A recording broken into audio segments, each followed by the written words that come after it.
BNP Tarique জিয়ার হাতেও নাই, এখন বিএনপি হয়ে গেছে সালাউদ্দিন সাহেবের বিএনপি। সরকার ব্যর্থ সব জায়গায়, প্রত্যেকজন মন্ত্রী ব্যর্থ হয়েছে। আপনি একজন মন্ত্রীর সাকসেসফুল অ্যাক্টিভিটি দেখান। বিএনপি এখন যা করতেছে নিজের পায়ে নিজে কোড়াল মারা।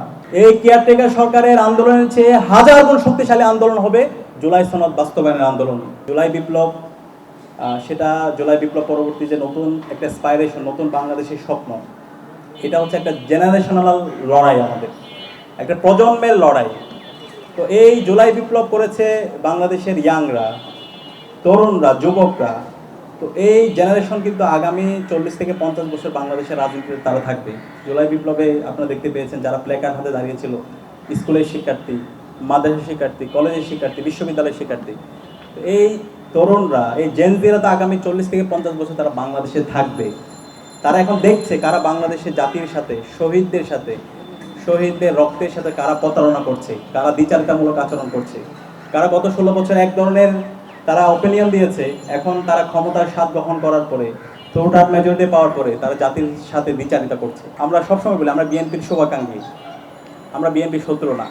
আমরা আশা করেছিলাম শহীদ জিয়ার যে বিএনপি অথবা বেগম খালেদা জিয়ার যে বিএনপি, বর্তমান বিএনপি সে আকাঙ্ক্ষা ধারণ করবে, কিন্তু আমরা দেখতে পেয়েছি জুলাই বিপ্লব পরবর্তী 1.5 বছর জুড়ে সারা দেশে চাঁদাবাজি, টেন্ডারবাজি, সন্ত্রাস, শাহজানি, সব কিছু মিলিয়ে সেই বিএনপিতে নাই।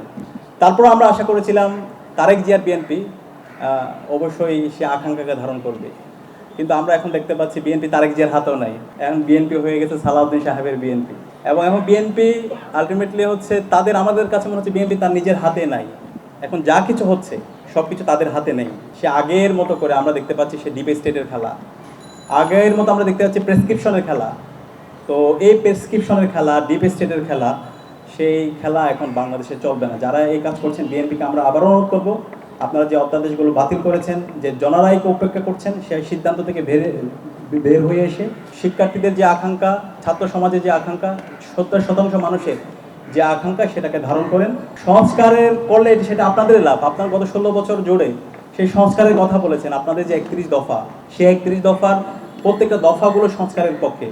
এবং গত 16 বছর জুড়ে আপনারা যে বক্তব্য দিয়েছেন, মির্জা ফখরুল থেকে শুরু করে প্রত্যেক নেতা, সেগুলো কিন্তু আপনার সংস্কারের কথা বলেছেন, আপনার মানবাধিকারের কথা বলেছেন, আপনারা গুমের বিরুদ্ধে কথা বলেছেন, আপনারা বিচারিক হত্যাকাণ্ডের বিরুদ্ধে কথা বলেছেন, আপনারা সাংবিধানিক যে প্রতিষ্ঠানগুলো আছে সেগুলোকে শক্তিশালী করার কথা বলেছেন, আপনারা এই যে সুপ্রিম কোর্ট সচিবালয়ের কথা আপনারাই কিন্তু বলেছেন, এরপর সংবিধান সংস্কার কমিশন গঠনের কথা আপনারা বলেছেন, পিএসসিকে স্বাধীন করার কথা আপনারাই বলেছেন।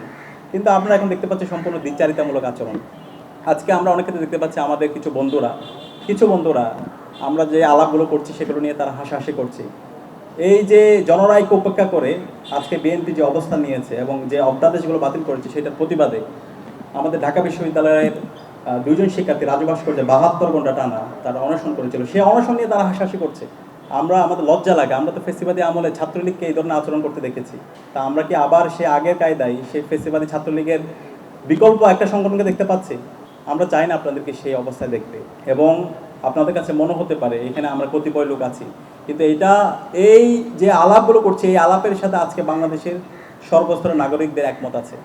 তো এখনো সময় আছে, আপনারা সংশোধন হন, আপনারা এই জুলাইয়ের আকাঙ্ক্ষাকে ধারণ করেন, শহীদের আকাঙ্ক্ষাকে ধারণ করেন। আবু সাইদ, শহীদ আলী রায়হান, শহীদ শান্ত, শহীদ ওয়াসিমের মতো আপনাদেরকে বাঁচতে হবে। মির্জাফরদের মতো তো বেঁচে লাভ নাই, যাদেরকে যুগের পর যুগ মানুষ ঘৃণা করবে। শেখ হাসিনার মতো ক্ষমতা কুক্ষিগত করতে বেঁচে লাভ নেই। সালমান এফ রহমানদের মতো লুটেদের মতো হয়ে বেঁচে থাকার তো দরকার নাই।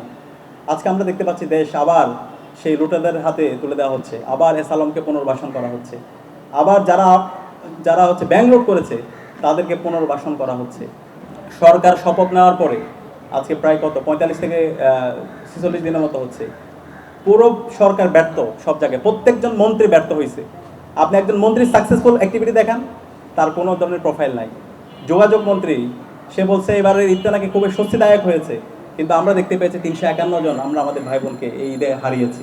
সারা দেশব্যাপী যে জ্বালানি সংকট, ঘন্টার পর ঘন্টা ধরে আমাদের নাগরিকদেরকে এই তেলের জন্য দাঁড়িয়ে থাকতে হচ্ছে, কিন্তু প্রধান যে মন্ত্রী সে বলছে যে দেশের মধ্যে কোনো জ্বালানি সংকট নাই।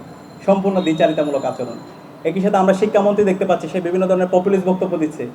আমরা দেখতে পাচ্ছি তিনি বক্তব্য গিয়ে কোচিমচি যারা শিশুরা আছে তাদেরকে জিজ্ঞেস করছে তারেক রহমানের মেয়ের নাম কি, প্রাইম মিনিস্টার, সাবেক প্রধানমন্ত্রী বেগম খালেদা জিয়ার নাতির নাম কি? আরে ভাই, এগুলো কি এখন জিজ্ঞেস করা একবিংশ শতাব্দীর এই সময়ে এসে সেটা কি এখন জিজ্ঞেস করার কথা? এখন আপনি শিক্ষার্থীদেরকে জিজ্ঞেস করবেন কিভাবে তুমি আগামীর বাংলাদেশে তুমি নিজেদেরকে বিজ্ঞান, প্রযুক্তি, শিল্প, সাহিত্য, সংস্কৃতির মাধ্যমে তুমি নিজেদেরকে যোগ্য করবা, সেটা নিয়ে তোমার কাজ করার কথা। পুরো শিক্ষা ব্যবস্থাকে নতুনভাবে ঢেলে সাজানোর কথা। সারা বিশ্বব্যাপী কিভাবে নেতৃত্ব দেওয়া যায়, নতুন নতুন কিভাবে প্রযুক্তি আবিষ্কার করা যায়, সেটা নিয়ে কাজ করার কথা, সেটা নিয়ে কথা বলার কথা। সেখানে ওনারা পড়ে আছে সেই 90 দশকের রাজনীতির মধ্যে। তো আলটিমেটলি বিএনপি এখন যা করতেছে নিজের পায়ে নিজে কোড়াল মারা। তাদের দুটো সুযোগ ছিল, এই জুলাইয়ের আকাঙ্ক্ষাকে ধারণ করে সংস্কারের পক্ষে অবস্থান নেওয়া, অথবা এই জুলাইয়ের শহীদদের সাথে গাদ্দারি করে, জাতির সাথে প্রতারণা করে, জনরায়কে উপেক্ষা করে নিজেদেরকে পতনের দিকে নিয়ে যাওয়া। এখন ওনারা যদি নিজেদেরকে পতনের দিকে নিয়ে যেতে চায় তাহলে তো আমাদের আর কিছু করার নাই। এবং আমি দৃঢ়কণ্ঠে বলছি, বাংলাদেশে জুলাই সনদ বাস্তবায়ন হবে। যতগুলো অধ্যাদেশ হয়েছে প্রত্যেকটা অধ্যাদেশ বাস্তবায়ন হবে ইনশাআল্লাহ। 90-এর গণ অভ্যুত্থান পরবর্তী কেয়ারটেকার সরকার ভিত্তি করে বিএনপি ক্ষমতা এসেছিল, পরবর্তীতে এটা বাতিল করছে।